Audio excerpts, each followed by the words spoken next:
The reason I'm not hawking you VPNs and sneakers is because of Patreon and PayPal donations. It keeps this channel funded basically by the community and the people that watch it. It really helps keep the lights on, literally. So if you want to help out, there's a link in the description. It'd be much appreciated. And if you want to get a request, join the $30 tier or up, and you get 1 to 2 free requests a month. See you there. Well, if you are watching this day of premiere, this is the anniversary of John passing away. I believe it would be, 44 years? Yeah, 44 years. It's a shame, but we have to honor him in the best way possible, and that's celebrate the work that he left behind. Let's go. Hi guys, welcome to Lee Reacts. Hope everyone's having a good day. I know I am. I'm actually kind of in a reflective and somber mood. You know, now that I've gotten to this, I have listened to some pretty exhilarating music tonight, but this is gonna be, I don't know, a little somber probably. So we're gonna be doing 2 tracks. One of them is courtesy of our patron Ken. He picked Happy Christmas, The War Is Over. I think that's what it's called. Yep.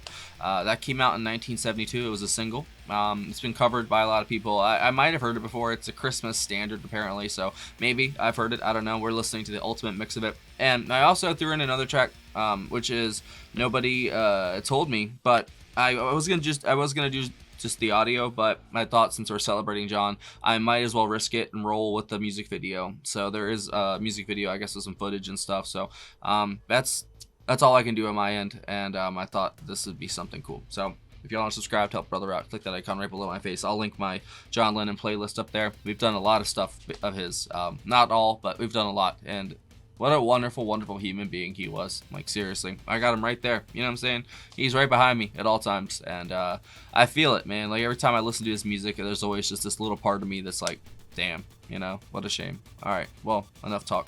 Nobody Told Me, John Lennon. Don't forget to like, comment, subscribe, all that nonsense, blah, blah, blah. Alright, 3, 2, 1, go.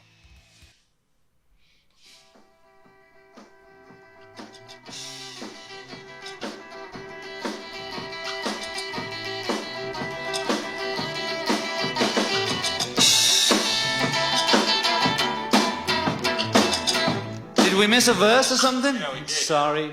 Can we drop in? Okay, let's take it from, when do we do a... The ball.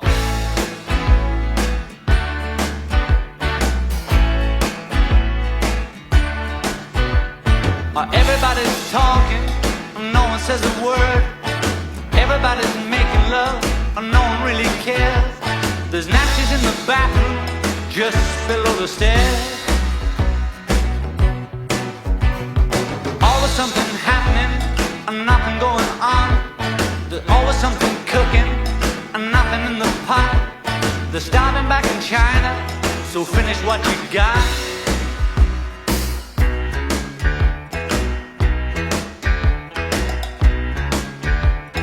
Damn. Nobody told me there'd be days like these. Nobody told me there'd be days like these. And this is from his 1980 album, Nobody I think. told me there'd be days like these. Just like Starting Over. Strange days indeed. Strange days indeed. Oh no, it was just a single. My apologies.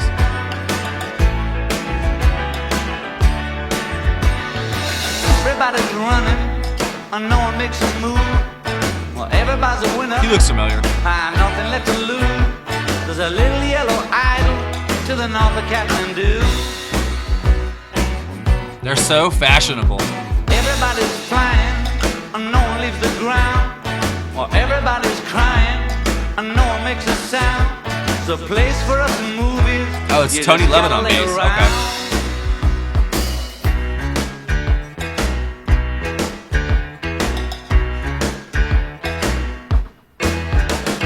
That piano's awesome. Nobody told me there'd be days like these. Nobody told me there'd be days like these. Nobody told me there'd be days like these. Strange days indeed. Wow. Most peculiar, mama. Yeah. Imagine today. Yeah. Everybody's smoking, and no one's getting high. Everybody's flying, and never touch the sky. There's UFOs over New York, and I ain't too surprised.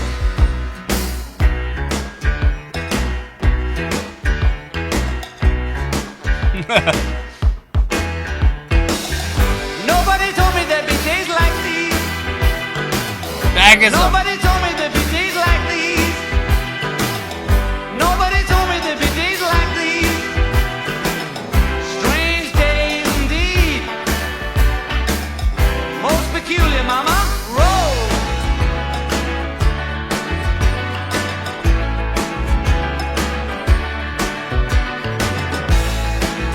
Man. There it goes. It hit me. What a shame.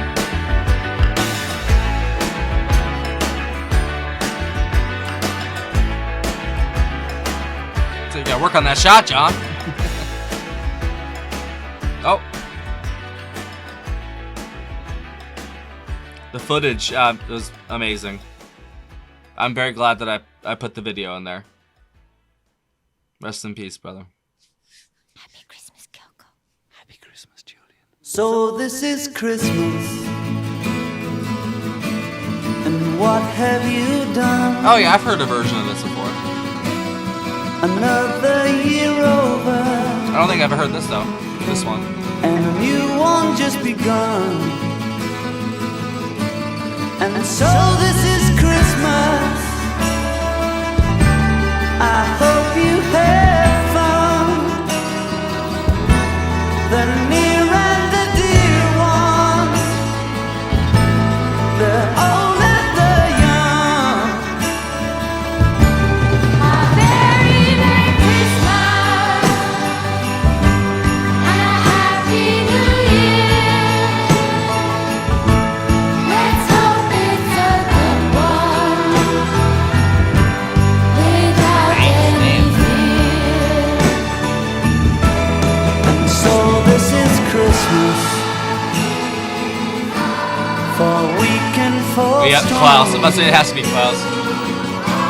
The rich and the poor ones. The road is so long, and so happy Christmas for black and for white, for yellow and red ones. Let's stop all the fight. A very Merry Christmas and a Happy New Year. Let's hope it's a good one without any fear. That's May Peng on backing vocals and Yoko. Oh wow. So this is Christmas, and what have we done? Another year over,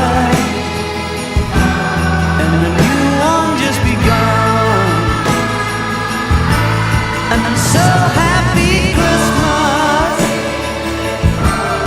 We hope you have fun. The near and the dear one, the old and the young. A very Merry Christmas and a Happy New Year. Harlem Children's Community Choir as well. Let's hope it's a good one without any fear.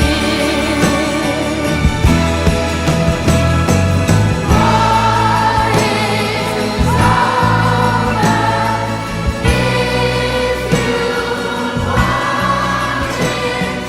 War is over.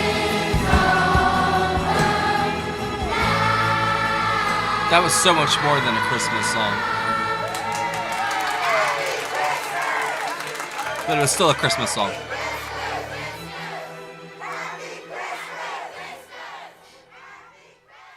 It almost felt like that was sort of like a tongue-in-cheek kind of wishing you a happy Christmas when there was so much bloodshed and stuff going on at the same time. I can't help but feel that's what that was about.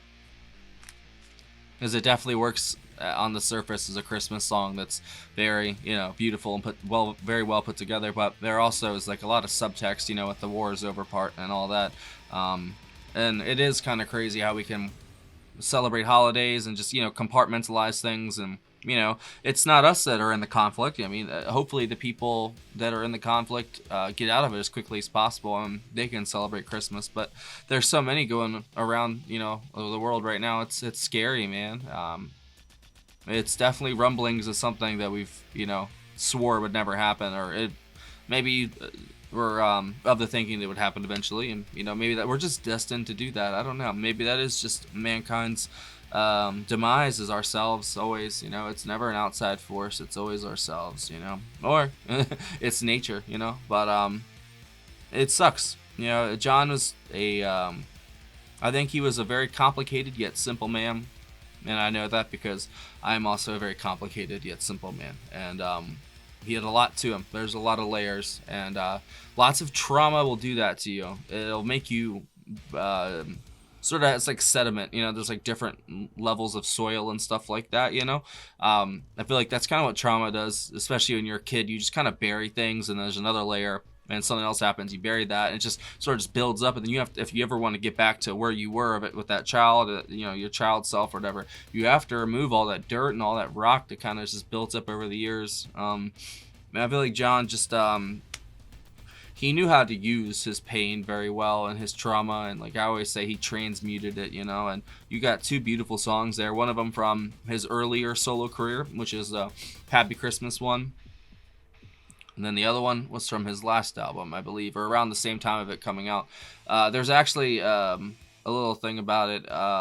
So it came out as a single, actually, in 1984. It was recorded in 1980, so it was an incomplete thing. It was shortly before his death that he recorded it. It was later completed by Yoko in 1983, and then it was released as a single from Lennon and Yoko's album Milk and Honey in 1984. It was re-released in 1990 with I'm Stepping Out as the B-side. The song was actually originally written for Ringo for his album Stop and Smell the Roses, but he didn't record it due to Lennon's death, obviously. There was the promo video that we just saw right there. Apparently it featured Phil Spector, George Harrison, Dick Cavett, Fred Astaire, Andy Warhol, and Miles Davis. I'm guessing that's what it was. I think it's, yeah, it's very interesting. What I don't know what was up with the stethoscopes or whatever, trying to that was interesting. Was he trying to get the heartbeat from everything, or trying to put his finger on the pulse of everything? I don't know. Of the streets. So that for that one, John Lennon on vocals and rhythm guitar, Earl Slick and Hugh McCracken on lead guitar, Tony Levitt on the bass, killing it, George Small on the keyboards. Definitely had his awesome contributions in that song too. Like, the piano is excellent in that track. Andy Newmark on drums and Arthur Jenkins on percussion. For Nobody Told Me, and it's bittersweet. That's a very good song, and it kind of shows you that he was returning to his roots in a way with his music, but also branching out in a different way. It seems like, because if that's indicative of where he was going. I don't know. He probably had so many songs in the tank ready to go, in his mind, at least after, taking his break, for the kid.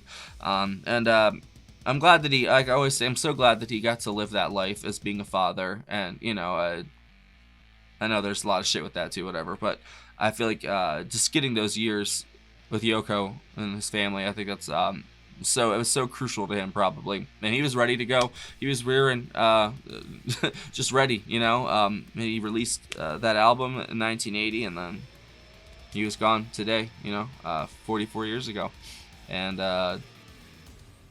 it's a shame, man. It really is.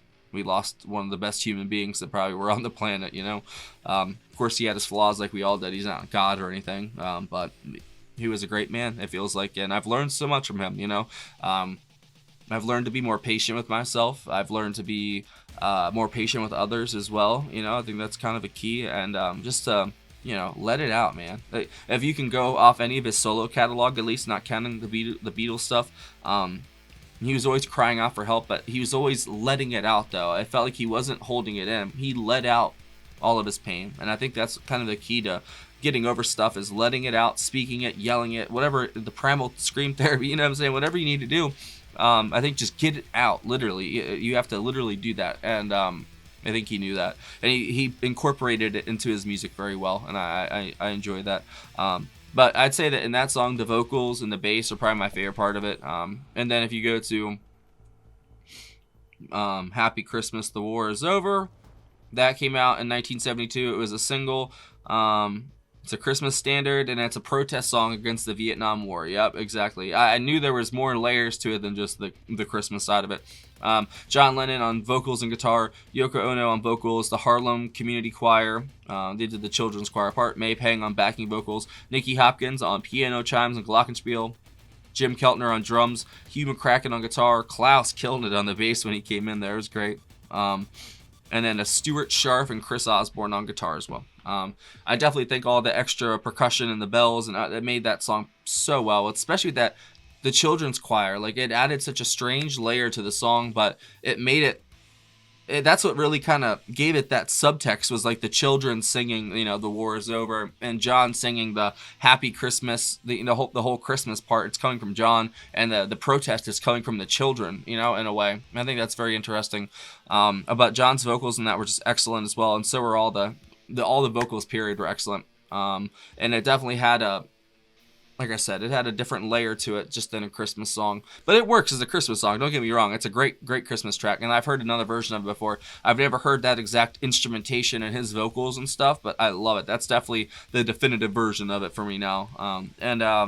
Yeah, I definitely say the vocals are the best part of that. And thank you, Ken, for requesting it. I think that's perfect for the holiday season.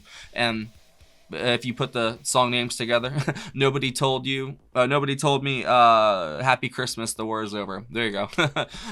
But this is my, you know, video for John for his anniversary of passing away, and of him being murdered, actually, I say. And I hope that guy never gets out. I don't know the whole story of what happened of, you know, afterwards in his jail time and such, but I would never. Sorry, you can't take away one of the most influential people on the planet, and also he always had a good mind on what the pulse of the nation was and the world in general, and he always wrote from his heart, and he always strove for peace, and that's all we can, man. Like, for some reason we always kill everybody who wants peace. And I think that's the ultimate irony right there, and it kind of shows us who we truly are, you know, and I think that's kind of a scary thing, you know. But rest in peace, John, and hopefully y'all enjoy that. I'm not gonna say, you know, favorites of the songs. I think they're both great, and this is just a celebration of John. And if you have any other, you know, what's your favorite John Lennon like memory? You know, a quote, a story. Let me know in the comments. Let's celebrate John's life. And thank you for watching, guys. Excellent video right there. So I'll leave it at that. Thank you for watching.